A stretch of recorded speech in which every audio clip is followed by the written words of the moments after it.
Hola, buenas tardes. ¿Cómo están? Hola, buenas tardes. Bueno, entonces, igual que el día de ayer, vamos a esperar más o menos hasta las 5:05, ¿listo? Y a las 5:05 arrancamos con toda. Listo, compañero.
Bueno, buenas tardes para todos y todas.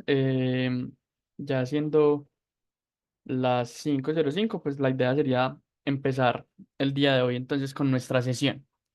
El día de hoy vamos a estar hablando sobre lo que es la estrategia de lanzamiento y apertura del mercado o el go-to-market, pues, eh, que hablamos. Y aquí lo que nos vamos a preguntar o lo que vamos a trabajar es cómo vamos a llevar nuestro producto o servicio al mercado y no fracasar en el intento.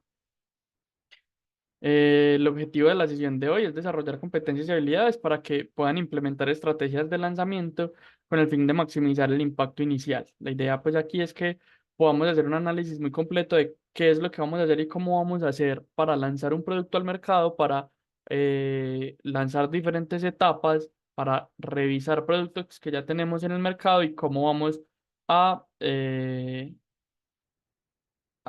optimizar este elemento. Bueno, básicamente iniciemos por qué es una estrategia de lanzamiento. Una estrategia de lanzamiento es un plan detallado en donde una empresa diseña una manera o la estrategia, la forma, la gestión, los pasos, como lo quieran llamar, para introducir un nuevo producto o servicio al mercado. En esta estrategia hay diferentes elementos que yo se los traigo resumidos a ustedes en estos 7 puntos, que son, el primero es el análisis de mercado, es donde vamos a estudiar y analizar cuáles son esos elementos que competen a nuestro mercado. El segundo es la segmentación del cliente, es donde vamos a realizar una serie de arquetipos y vamos a empezar a revisar qué clientes y a qué clientes les queremos llegar, quiénes son nuestros clientes y quiénes son nuestros usuarios. Esto es súper importante porque posiblemente muchos de ustedes tienen clientes y sus usuarios no precisamente son directamente sus clientes. Entonces son aparte. Después vamos a hablar sobre la definición de la propuesta de valor. Esto ya lo deben traer ya mucho más pulido pues a esta etapa. Cuando ya tenemos estos 3 elementos, gestionamos la estrategia, que en la estrategia es donde empezamos a hablar de cuál es ese plan de distribución, de cómo vamos a distribuir nuestro producto o servicio, cuál es nuestra estrategia de pricing y por qué vamos a validar esa estrategia de pricing basados en nuestros servicios, basados en la competencia, en los precios del mercado, en las diferenciaciones o X o Y. Y por último, vamos a hablar del seguimiento al post lanzamiento, de cómo vamos a hacer un seguimiento y cuáles van a ser esas hitos y esos elementos que vamos a tener en cuenta para hacerle monitoreo a nuestro lanzamiento de producto o servicio. ¿Cuál es la importancia del go-to-market o de esta primera interacción? El lanzamiento es el primer momento en donde el producto empieza a establecer una interacción con el mercado y con sus clientes potenciales y estratégicos. Un lanzamiento bien planificado puede generar gran impacto y puede generar un interés muy significativo y muy eficiente a la hora de poder introducir y hacer una apertura de un mercado para un nuevo producto o servicio. Adicional a esto, una buena estrategia ayuda a identificar y a mitigar riesgos potenciales antes de que se conviertan en unos problemas mayores o antes de que se vuelva una bola de nieve que evite ser incontrolable a la hora de introducir un producto al mercado. Esto garantiza el uso eficiente de los recursos financieros y humanos durante la fase crítica del lanzamiento y adicional nos permite posicionar el producto de una manera efectiva contra la competencia, destacando cuáles son los elementos diferenciales de nuestro producto o servicio. En este momento, la idea es, antes de iniciar a hablarles como puro y duro sobre el go-to-market, quisiera saber si ustedes alguna vez han visto o han escuchado sobre esta empresa, sobre esta marca que se llama Segway. Si alguno conoce algo, la ha escuchado, la ha visto por ahí.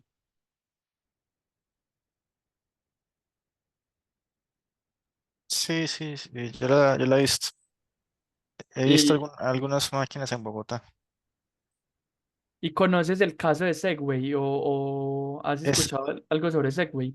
tengo entendido, no sé si fue esta marca o cuál fue, que este Wozniak la financió y fue una de las iniciativas. No sé si fue esta marca, pero un aparato muy parecido así, Steve Wozniak lo financió después de que retiró de Apple. No sé si Listo, estamos sí. hablando de la misma marca.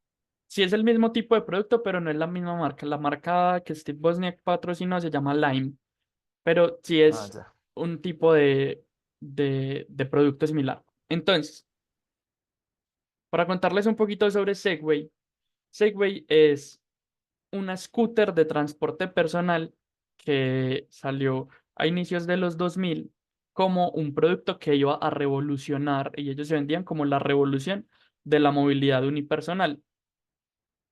Dentro de su propuesta de valor, ellos decían que caminar en la época en la que Segway apareciera iba a hacerle lo que hizo la calculadora al lápiz y al papel. Iban a llegar mucho más rápido y mucho más lejos a cualquier elemento. La expectativa de ventas que tenían cuando ellos salieron al mercado eh, es que iban a vender 5 millones de unidades durante el primer año y cada unidad tenía un costo aproximado de $5.000 en su momento de salida. Y todas las pruebas de accidentalidad y de riesgo que se hicieron para la apertura y el lanzamiento de Segway se realizaron en laboratorios y en centros controlados de pilotaje. Esto no se hizo pruebas en calles o en vías públicas donde se iba a hacer el uso constante del producto. ¿Esto qué pasó? Que el 100% de las ventas esperadas durante el primer año de lanzamiento solo lograron un 1%. Es decir, de las 5 millones de unidades que tenían pensadas vender, vendieron alrededor de 4.500, 5.000 unidades. La credibilidad que tenían dentro de la expectativa de su segmentación de clientes, ellos esperaban que un 95% de sus clientes confiaran en la propuesta de valor de Segway, pero solo un 34% dijo que sí creían en lo que iban a hacer y ellos esperaban que solo el 12% de sus usuarios se accidentaran y más del 65% de sus usuarios activos se accidentaron usando el producto. Entonces, ¿por qué creen que pasan estos elementos? Porque tenían estas expectativas y por qué sucedió lo que les sucedió.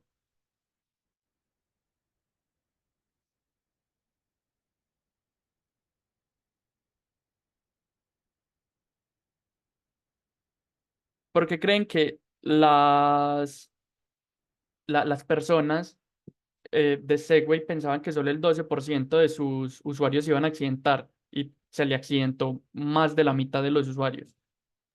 Porque creyeron que eran expertos en manejar un aparato o qué.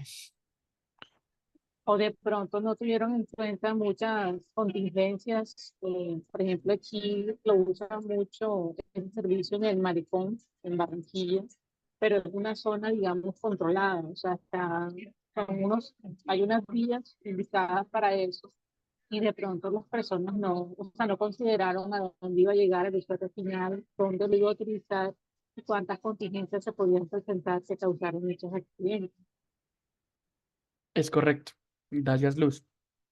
Miren que todas las pruebas de accidentalidad y los test de manejos que hicieron en Segway antes de lanzar el producto al mercado se hicieron en laboratorios y en centros controlados. No se hicieron en alguna vía pública, no se hicieron en los contextos donde se esperaba que se usara el producto y esto llevó a que pues, los usuarios lo usaran en lugares que no eran los que ellos ya habían probado, donde los manuales no explicaban muy bien cómo se tenía que usar el producto en territorios o en terrenos no aptos, y eso generó que empezaran a accidentarse las personas.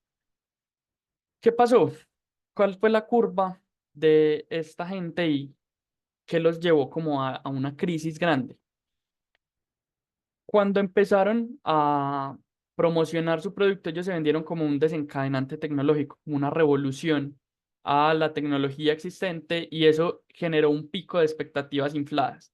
Ellos empezaron a generar unas expectativas demasiado elevadas y resulta y sucede que en su momento, cuando salieron al mercado, salieron con un precio de $5.000 y una autonomía de 6 horas y una motocicleta tenía un costo aproximado de $3.500 y pues no tenías una dependencia, la autonomía del vehículo era más eficiente, pues era mucho más barato. Después de esto, cuando salieron al mercado empezaron muchas personas a accidentarse en estos elementos, entonces empezó a bajarles aún más la credibilidad y ellos no tenían un plan de contingencia para decirle a los usuarios cómo usarlas en estos terrenos porque nunca hicieron pruebas en terrenos como una vía pública, como una trocha o algo así. Y lo que dañó, lo que llevó a la quiebra total a Segway es que el mismo presidente, el mismo CEO de la compañía se murió en un accidente usando una Segway. Él estaba usando la Segway en un campo de golf y él se cayó, la Segway lo lastimó gravemente y el hombre murió. Entonces la credibilidad de Segway terminó de morir. Esto mezclado con unos niveles de productividad demasiado bajos, con unos niveles de costos demasiado altos, hizo que otras empresas, como la que mencionaba William ahorita al inicio, de que Steve Wozniak financió, llamada Lime, entraran con unas patinetas eléctricas que ya no eran como el Segway, que eran el elemento autoportante, sino que era algo más tradicional en estilo patineta y que las personas entendían un poco más cómo usar, les abarcaran el mercado. Entonces ellos salieron con una idea revolucionaria que empezaron a explorar, pero a la final, digamos que no lograron cumplir con sus picos de expectativas porque no generaron una estrategia de lanzamiento adecuada. No tuvieron en cuenta muchos riesgos, no tuvieron en cuenta muchos elementos del uso del contexto y eso lo llevó pues a una serie de crisis que a la final nunca se pudieron lograr porque no hubo una gestión del riesgo adecuada. Es por esto que nosotros desde el programa queremos invitarlos a que realicemos juntos lo que es el Go-to-Market Canvas. ¿Qué es el Go-to-Market Canvas? Es un canvas muy similar al canvas de modelo de negocio, donde en el centro vamos a tener nuestra propuesta de valor, como en la mayoría de canvas, y vamos a empezar a analizar diferentes elementos alrededor de esto. Eh, La idea del Go-to-Market Canvas es que empecemos a llenarlo en un orden específico y en unas parejas específicas, empezando por el centro, por la propuesta de valor. Después vamos a empezar de derecha a izquierda. Este es el tercero, cuarto, quinto, donde vamos a empezar a llenar sobre quién es nuestra población objetivo, cuál va a ser esa estrategia de lanzamiento, cómo le queremos llegar a los clientes, después cómo vamos a distribuirle nuestro servicio, nuestro producto a estos clientes y a estos usuarios, dónde lo van a encontrar, cómo lo van a comprar, si van a tener algún distribuidor, si van a tener algún tipo de alianzas. Y después vamos a analizar quiénes son nuestra competencia, quiénes están en la competencia alrededor y pueden empezar a apropiarse de nuestra estrategia. Una vez estemos acá, vamos a pasar acá 8, 9, 10 y este es lo último. Después vamos a entrar a hablar sobre a quiénes le estamos vendiendo, que no necesariamente es nuestro público objetivo, porque como les decía al inicio, muchos tenemos clientes y muchos tenemos usuarios. Entonces, cuando nosotros le estamos vendiendo es quién es ese cliente, cuáles son esos elementos o esas propiedades específicas que está buscando el cliente de nuestro producto, de nuestro servicio. Y una vez sepamos a quién le estamos vendiendo, vamos a hablar sobre quién lo está comprando. Entonces, eh, me acuerdo, por ejemplo, ayer, William, que tú hablabas de que tus clientes no eran tus usuarios específicamente y posiblemente tu cliente o el usuario no es el que toma la decisión de compra. Cuando vos vas a hacer una conversación comercial, William, ¿cómo es ese proceso? O sea, ¿cuál es esa escalabilidad de que vas a hablar con la primera persona y luego llegas al tomador de la decisión? Bueno, compañero, nosotros dependemos mucho de una venta consultiva. O sea, vamos directamente, nuestro cliente es el profesional de la salud o el consultorio. Como lo dije ayer, no vamos a las CPS ni a las IPS. Entonces nosotros escalamos directamente el filtro de los prospectos, los buscamos por redes sociales, por medio de leads y pues alguien en caliente o en frío se contacta con ellos para poder convertirlos. Se les hace un proceso de muestreo de demo, ya sea por videotutoriales o una reunión uno a uno donde la persona pues vea los beneficios y la usabilidad del software y de ahí pues ya toma la decisión de compra-adquisición. En primera instancia lo que se le ofrece a ellos es esto, estamos hablando de la línea de oferta de servicios de salud. Esto se les ofrece a ellos 3 meses gratuitos para que usen el software, puedan pautar y puedan estar en la plataforma sin ningún costo. Ya después de ese tercer mes pues ya entra el tema de costos. Listo, súper. Gracias, William. Entonces, yo les quiero preguntar si alguien tiene el caso de que su cliente o su usuario no es el tomador de la decisión de compra. ¿A alguien le pasan dentro de los que estamos acá presentes? Sí, Cuéntame tu caso, Daniel, ¿cómo es entonces, como para poder explicar este punto 7? bueno. Te pongo un caso particular.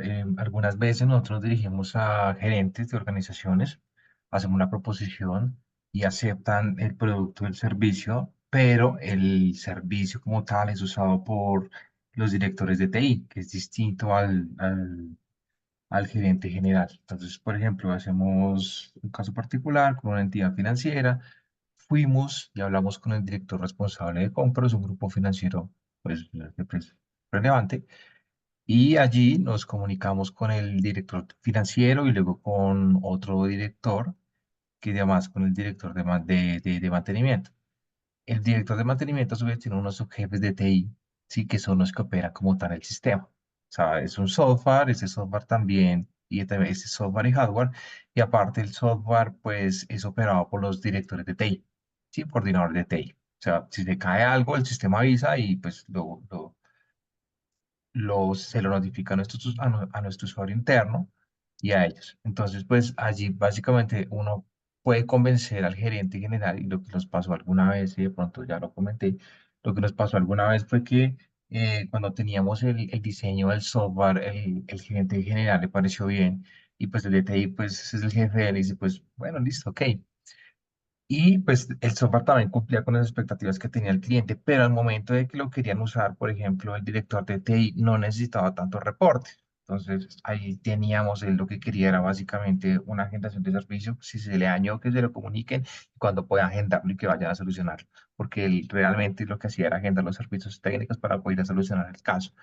Entonces allí teníamos uno que algunas veces puede ser ese gerente general, ese director financiero que mira, digamos, como la parte, a ellos les interesa mucho, digamos, como la parte del ROI también, y estar mirando más el análisis financiero que como tal la parte técnica y operativa. Entonces, yo me hago mi ROI, esta solución me sirve, impacta directamente mi ROI, impacta directamente en los indicadores de los costos, y cuando se va a implementar la solución, son los directores de TI los que usan la solución, en los que con ellos sí son los que hemos hecho realmente los ajustes a la tecnología, porque ellos sí son los que la están usando realmente. Entonces, pues digamos que eso es un caso particular. Hay veces también hay otros casos en los que son de renta. En renta también pasa algo similar. Entonces, ellos se deshacen de toda la operación, simplemente les interesa que vayan y les arreglen los equipos y se los deje totalmente funcionando. Eso es con una constructora grande. Los arrendamos a nivel nacional y a partir de allí, pues lo mismo. Entonces es el gerente el que dice, ok, para mí es mucho más relevante tener un activo que no se me va a depreciar, así que los 5 años ustedes lo van a cambiar. Le hacen el cálculo financiero y dicen, nos vamos por arrendamiento porque es mucho mejor. Disponemos de toda la solución y es cuando el director de tecnología dice, venga, lo que pasa es que ustedes, pues hemos encontrado, por ejemplo, que a veces nos dejan 4 o 5 meses y no nos ven sino hasta el mantenimiento preventivo. Quisiera que esperamos tener estos mantenimientos programados, que el software nos dé estos y estos valores. Y entonces digamos que ese es un ejemplo en donde algunas veces los tomadores de la decisión son más, por ejemplo, en grandes compañías y en medianas empresas, tienden a ser más los directores financieros que los que toman decisiones a través de los números. Y pues obviamente tienen el aval del personal, del director técnico, que también pues uno necesita esos dos avales, tanto el usuario como el director financiero, pero muchas veces es la cabeza financiera la que termina tomando la decisión. Y ahí es cuando uno tiene que tener en cuenta esas dos personas porque pues son muy relevantes para el negocio. Entonces, pues como eso, a grandes rasgos. Listo, gracias Daniel, exactamente. Entonces, como nos decía Daniel, quien lo compra a la final, pues en muchos casos es la cabeza o el gerente o el director financiero. Entonces es súper importante que empecemos a poner acá quién lo va a comprar. En muchos casos puede ser que el mismo cliente sea el usuario, como en otros el usuario sea diferente al cliente y como en otros que pueden estar las tres personas. El usuario es diferente al cliente y es diferente al tomador de la decisión. Entonces, en quién lo está comprando, vamos a poner quién es ese tomador de la decisión para la orden de compra. En el punto 8 vamos a hablar sobre los riesgos. Aquí no es sobre los riesgos como tal del producto, sino de los riesgos del lanzamiento. ¿Qué puede pasar con este acercamiento y con esta apertura del mercado. Entonces, ¿qué puede pasar si dentro de los productos que nosotros vamos a salir, estamos saliendo con algo muy novedoso, que hicimos un trabajo de revisar alrededor de todo nuestro mercado y no hay nada similar, no hay nada parecido? ¿Cuál es ese riesgo de copia que vamos a asumir? ¿Cuál es ese riesgo de que otros nos vean, ¿cierto? Entonces ahí es sobre los riesgos del lanzamiento, de la apertura de ese mercado, de la muestra de ese producto y cómo vamos a tenerlo, que son las consideraciones, cómo vamos a mitigar esos riesgos, esos potenciales riesgos, cuáles van a ser esos elementos que nos van a permitir reducir un poco el nivel de riesgo. Después vamos a hablar sobre las métricas, cuáles son esas métricas que vamos a empezar a revisar en el lanzamiento. Dentro de las métricas puede estar cuál es ese alcance que le vamos a dar al lanzamiento, si va a ser un lanzamiento presencial en alguna feria, no sé cuántas personas esperamos que lo vean, cuáles son esos números que nosotros estamos esperando a la hora de lanzar un nuevo producto o de relanzar un producto existente con una nueva característica. Y por último, vamos a hablar del post-lanzamiento. El post-lanzamiento es todos esos elementos que vamos a empezar a revisar en los primeros 30, 60 y 90 días, es decir, en los 3 meses siguientes. ¿Y cuáles van a ser esa estrategia que vamos a empezar a revisar alrededor del lanzamiento? Si, digamos, en el lanzamiento nosotros empezamos a tener unos primeros contactos con algunos interesados y les tomamos la base de datos, ¿cómo vamos a contactarlos? ¿Cuándo los vamos a contactar? Si en el primer, segundo o tercer mes después del lanzamiento. Eh, ¿Cuáles van a ser esas estrategias de enganche? ¿Cuáles van a ser esos potenciales descuentos que les vamos a dar a quienes nos vieron de primero en la feria? Listo. Esto ya lo vamos, les voy a ir poniendo aquí un enlace en el chat. Denme un segundito, porfa.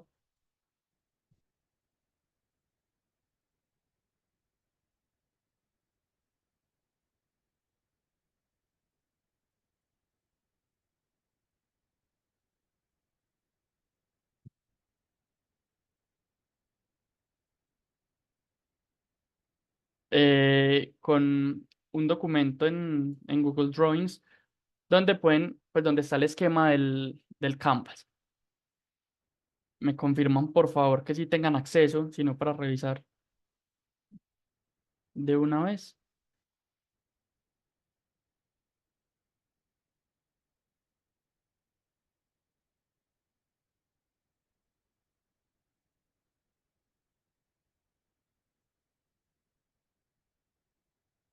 Te está pidiendo acceso.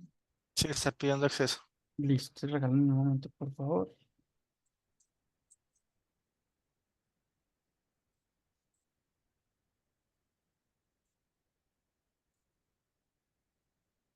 Y-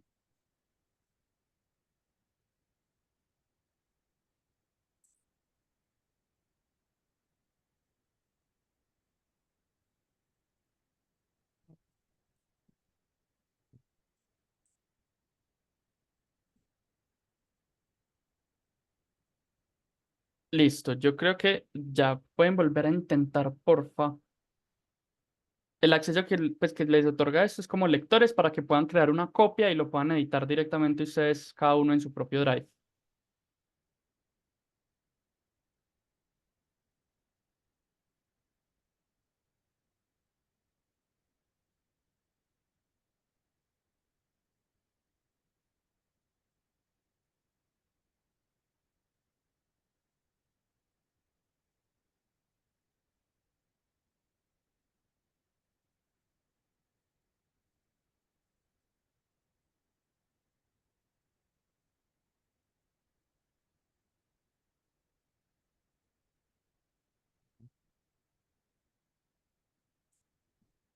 Bueno, entonces me confirman, porfa, que sí les deje, pues, como crear la copia para ya continuar. Sí, sí puedo verla. Listo, súper. Entonces, ¿por dónde vamos a empezar? Vamos a empezar hablando y a empezar a revisar todos nuestros productos y a cuál producto quisiéramos empezar a evaluar. La idea no es tomarlo todo y empezar a hacerlo todo, sino empecemos uno por uno para generar esta estrategia. cuál es el más relevante, cuál es el que quisiéramos relanzar. Relanzar un producto es muy válido. Y es súper importante tener en cuenta esto, que no toda solución tiene un problema. No es necesario que si ustedes tienen una solución y ustedes dicen, no, es que esto yo sé que les va a servir, pero no sé cuál es el problema. No toda solución tiene un problema. Hay soluciones que nacen ante oportunidades y no todo problema tiene un cliente. No nos vamos a poner a resolverle todo lo que el problema que tenga, pero sí, todo cliente tiene un problema. Entonces es súper importante que dentro de esta estrategia de lanzamiento es que hagamos muy evidente cuáles son esos problemas que creemos que tiene el cliente o que sabemos que tiene el cliente y que todo problema tiene una solución y todas las soluciones que nosotros estamos planteando buscan resolver algo. ¿Qué es eso que estamos buscando resolver?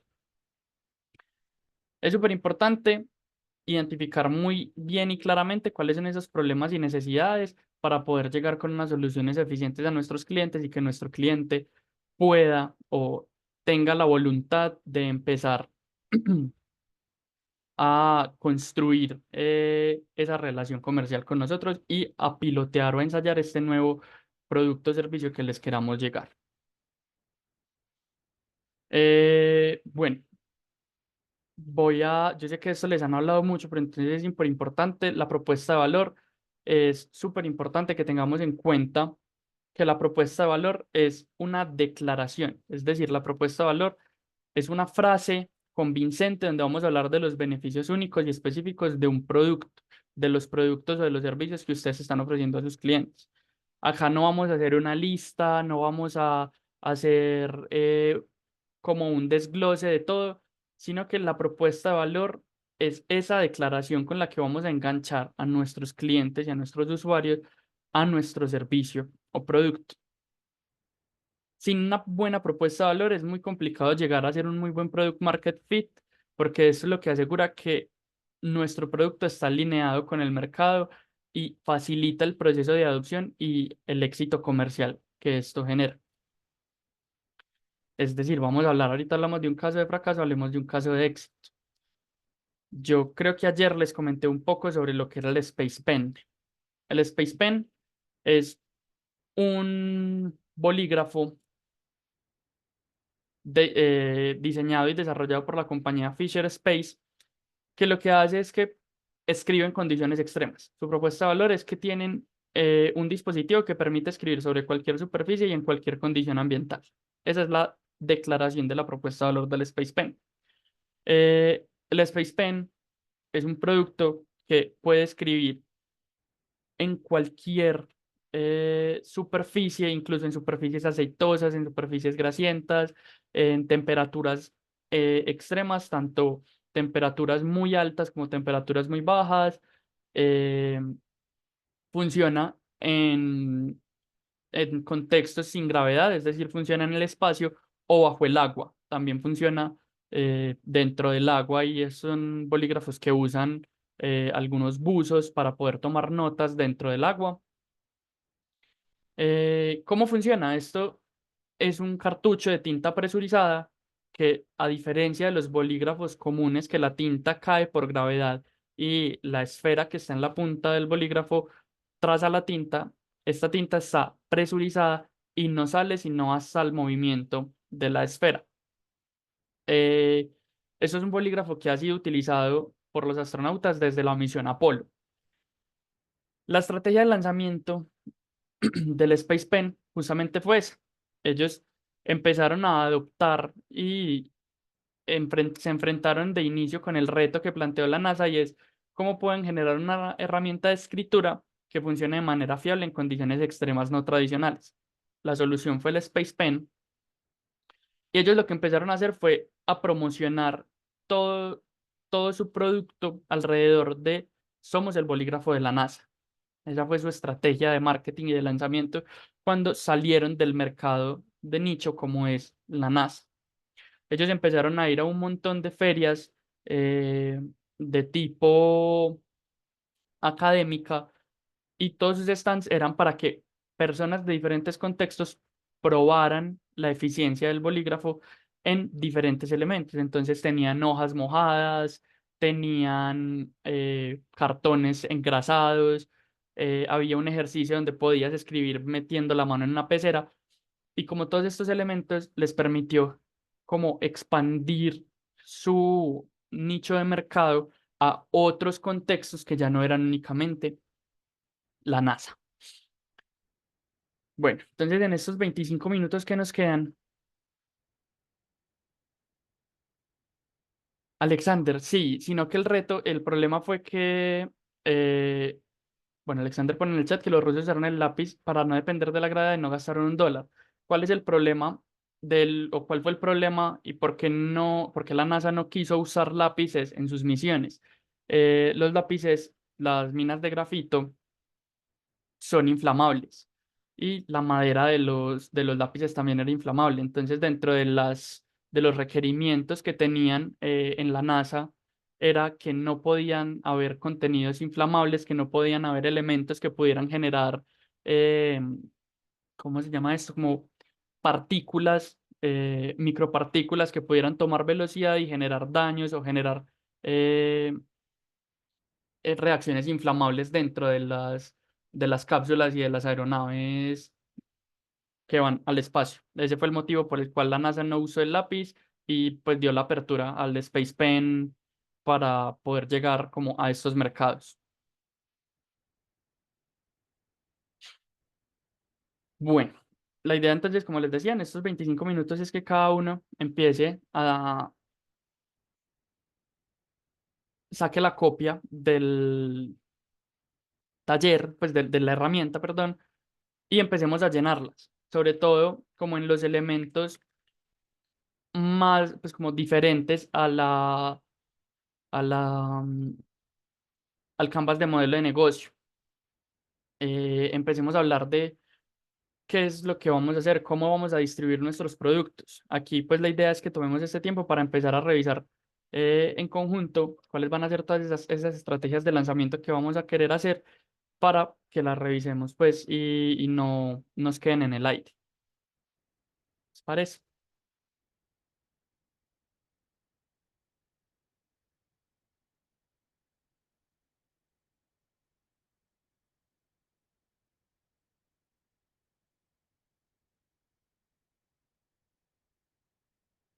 Parto esta pantalla.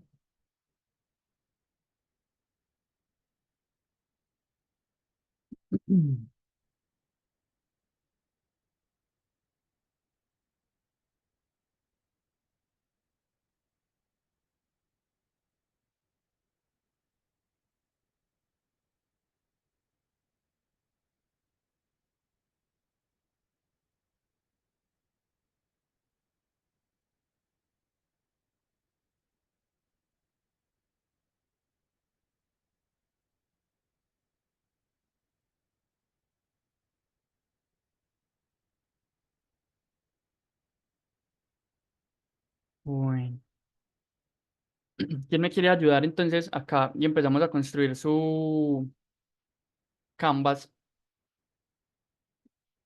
en conjunto?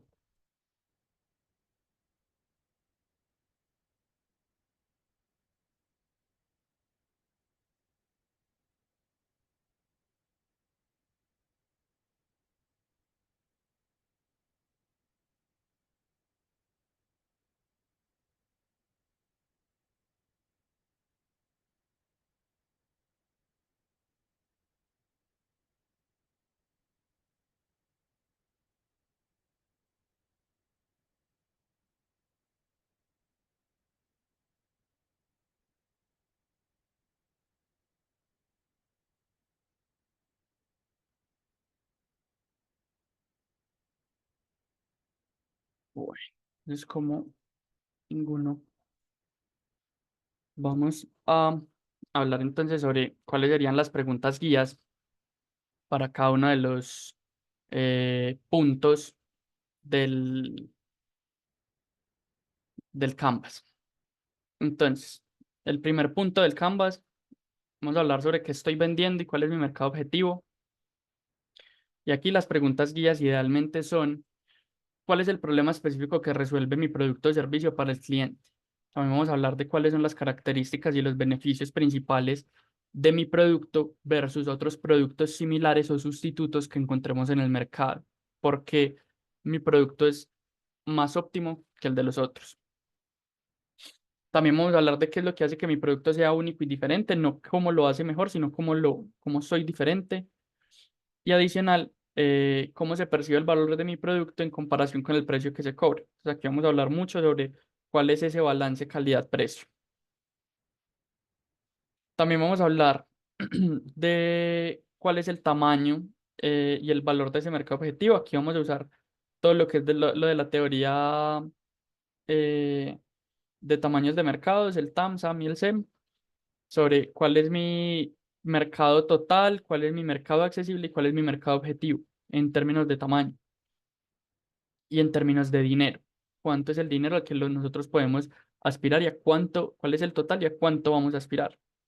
Adicional, vamos a hablar de cuáles son mis segmentos de mercado más prometedores, cuáles son esos a los que podemos ingresar más fácilmente y a cuáles nos podemos demorar un poco más o a un tiempo más largo en penetrar y en llegar. Adicional, vamos a hablar también sobre cuáles son esas tendencias y cuáles son esas dinámicas que hay en el mercado actual, en el territorio que nosotros nos estamos moviendo y cómo pueden afectar la demanda del producto o del servicio que ustedes están ofreciendo. Y por último, vamos a hablar de cuáles son esas barreras de entrada que existen en ese mercado.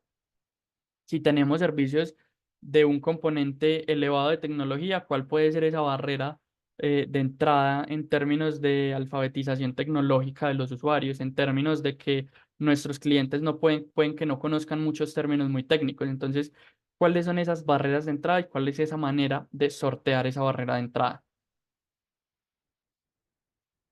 Después vamos a hablar sobre quién lo compra, quién es el tomador de decisión, si es el usuario final, si es el comprador corporativo, si es algún influenciador, si requerimos de estos tres personajes para poder llegar a la decisión de la toma de la compra. ¿Cuáles son esos factores que influyen fuertemente en la decisión de compra? Si es calidad, si es precio, si es balance entre calidad y precio, si es optimización, si es eficiencia. ¿Cuáles son esos elementos que influyen esa decisión en la compra? ¿Y cuáles son esos canales de compra que usan para informarse sobre la compra de productos similares? Es decir, este tomador de decisión, ¿cómo se informa sobre los productos que debe comprar? Por último, ¿cuáles son las objeciones comunes que pueden tener? Normalmente puede llegar a ser precio, puede llegar a ser tiempos de entrega, puede llegar a ser costos de mantenimiento. ¿Cuáles son esas objeciones comunes o más recurrentes que nos encontramos a la hora de ofrecer nuestro producto o servicio? En la estrategia de distribución vamos a abordar sobre cuáles son los canales de distribución más efectiva. En este caso, entonces, cuando hablamos de canales de distribución, es cómo le llego yo a mi mercado, no cómo le entrego el producto, sino cómo le llego yo a mi mercado. Entonces, si los canales de distribución van a ser redes sociales, va a ser email marketing, va a ser acceso a ferias presenciales, va a ser la generación de webinars en capacitación sobre algo similar a lo que yo ofrezco y al final voy a generar un gancho para hacer la conversión a la venta comercial y cómo puedo optimizar mi cadena para asegurar la entrega eficiente de este producto.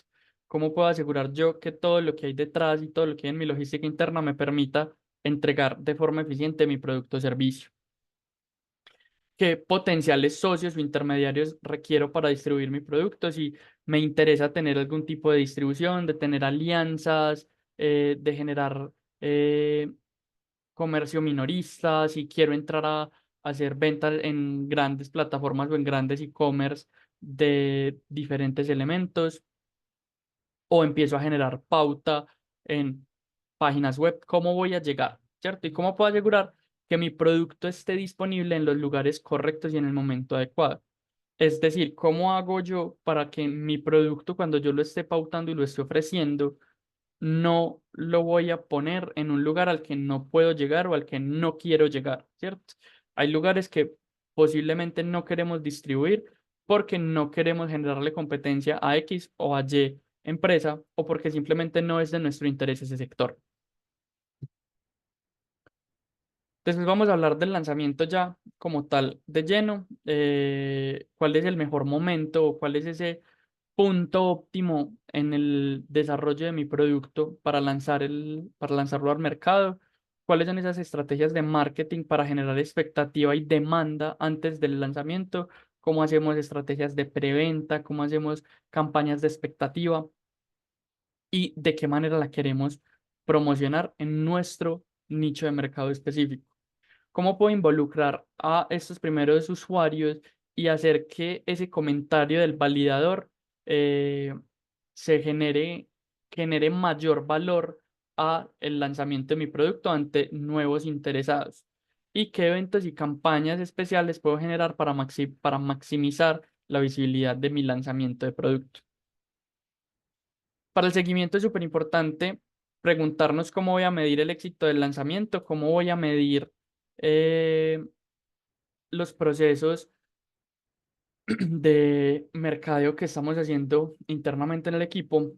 Adicional, qué herramientas vamos a utilizar, qué tipos de si vamos a generar algún tipo de CRM para monitorear a nuestros clientes, si vamos a tener alguna herramienta que permita eh, visibilizar el rendimiento del lanzamiento en cuanto a al cierre de ventas en sitio, cómo voy a recopilar y analizar el feedback de mis clientes después del lanzamiento, que esto hace parte del seguimiento entre los 30, 60 y 90 días posteriores, y cuáles van a ser esas métricas claves que voy a usar para evaluar el crecimiento del negocio.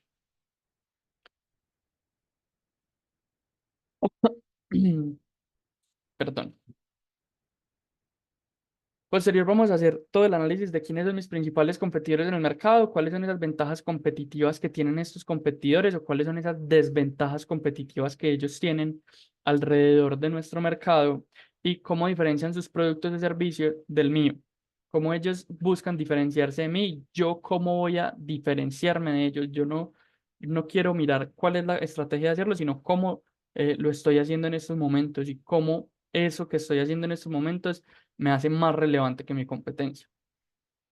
¿Y cuáles estrategias voy a usar para superar a la competencia que yo considero está por encima de mí? Después de los riesgos, vamos a hablar sobre cuáles son esos riesgos que pueden afectar el éxito de mi producto en el lanzamiento, cómo puedo hacer una estrategia de mitigación, cuál es esa estrategia de contingencia en caso de que ocurra un riesgo o se presente un riesgo significativo en el lanzamiento de mi producto y cómo puedo adaptarme rápidamente a los cambios del mercado y de la competencia, cómo también preveo cuáles van a ser esos movimientos de la competencia alrededor de mi lanzamiento y cómo voy a evitar que ellos me alcancen o que me superen. Para las métricas es súper importante que empecemos a establecer cuáles son esos KPIs que debo seguir, cuáles van a ser esas métricas de base, esa línea base y cómo vamos a generar el cumplimiento para el lanzamiento del producto y en la evaluación del lanzamiento del producto, cómo vamos a evaluar el crecimiento de las ventas y de la participación que estamos empezando a abordar en este mercado, cuáles son los indicadores que me van a mostrar la satisfacción o la insatisfacción del cliente y cómo se van a retener esos clientes o van a generar procesos de recompra alrededor del producto que estoy buscando lanzar o que lancé. Y al final, ¿cómo voy a hacer la medición del retorno de la inversión de mi esfuerzo en términos de mercadeo y distribución? Para las consideraciones vamos a hablar también sobre cuáles son esos factores legales o regulatorios que debo tener presentes antes de lanzar mi producto, si tengo algún tipo de restricción, si tengo algún tipo de normativa importante que tener en cuenta, cómo puedo hacer que mi producto cumpla con altos estándares de calidad y seguridad alrededor del nicho de mercado o del nicho de servicios que yo esté trabajando, cuáles son esos recursos que necesito para ejecutar mi estrategia, tanto humanos, financieros, tecnológicos o de espacio específico que pueda llegar a necesitar. Y por último, ¿qué alianzas estratégicas o colaboraciones puedo establecer para que se fortalezca mi posición en el mercado? Estas son como las consideraciones y las preguntas orientadoras para llenar el Canvas. No sé si en este momento tienen alguna pregunta o alguna inquietud.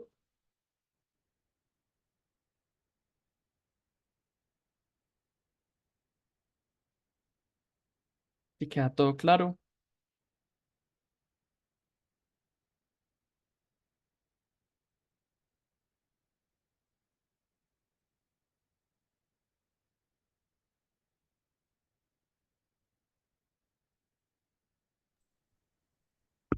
Yo tengo una pregunta. ¿El Claro. formatico hay que dejarlo listo para cuándo hay que entregarlo? No, pues, este formato pues es como más una herramienta para ustedes. Este no queda como dentro de los entregables del programa. Entonces ese es como más para que lo puedan llenar con calma. No hace parte como de los entregables, listo. Ah, ya, correcto. Y referente al formato, yo tengo una pregunta Claro. relacionada con el cuadro de recomendaciones. O Ujú. sea, esas recomendaciones es una recomendación que hace el cliente del producto, una recomendación que se hago yo hacia el cliente. O sea, no lo entiendo con claridad.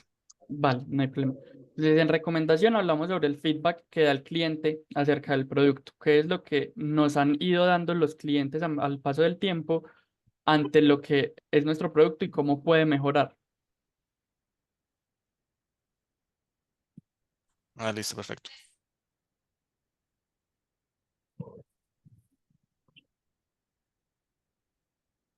Listo. Entonces, si no tenemos más preguntas, yo les agradezco mucho por su tiempo y, y por la disposición del día de hoy.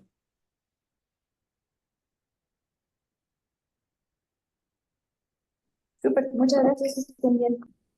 Compañero, una pregunta. La otra semana, Raúl. las que están planeadas, ¿vos nos acompaña o quién más nos acompaña? No, las de la semana entrante los acompaña, ya les digo específicamente, no, la semana entrante no hay sesión, el 9 de marzo pues no hay sesión ya que la sesión del día de ayer fue de 2 horas y las cápsulas que vuelven a iniciar son el 16 y el 17 que los va a estar acompañando el equipo de Incubar. Ah, listo, bien, perfecto. Listo, muchas gracias. Eso es con mucho gusto. Entonces que tengan una muy feliz tarde y hasta luego. Listo, compañero, muchas Muchas gracias. Buen gracias. día. Hasta Hasta luego. luego. Gracias, hasta luego. Gracias. Gracias.